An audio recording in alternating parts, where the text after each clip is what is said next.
I'm சாரிப்பா.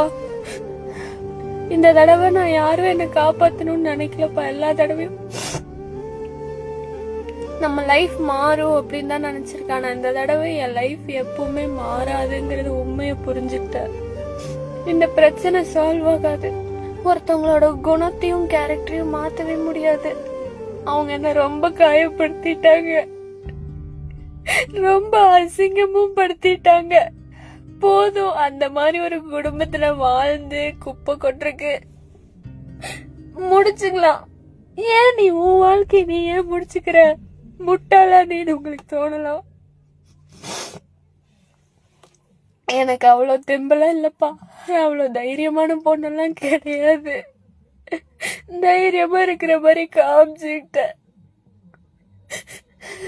இந்த வாழ்க்கை வேண்டாம், முடிச்சிருக்கலாமே, பொறுமையா இருந்திருக்கலாமே நீங்க யோசிச்சிருந்தா இந்த வாழ்க்கைய முடிச்சாலும் இன்னொரு வாழ்க்கைய தேர்ந்தெடுத்துக்கிறக்கோ இன்னொரு வாழ்க்கைய ஏத்துக்கிறதுக்கான